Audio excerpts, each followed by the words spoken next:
bumiyaya ako guys. Tapos di pagdating ko sa may stoplight, tingin ako bigla may kumatok sa salamin ko. Nagulat ako.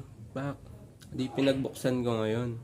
Tapos pagbukas ko, badyaw, nanghihingi ng pera. Tapos tinanong ko siya ngayon. Sabi ko, bakit ba badyaw yung tawag sa inyo? Tapos sabi niya sa akin, kasi noong una, mga nandudura kami sa mukha pag di kami binigyan ng pera. Pero ngayon hindi na kami ganon. Sabi niya ganon. Sabi ko, bakit? Ayaw na namin ng ganon. Gudyaw na kami.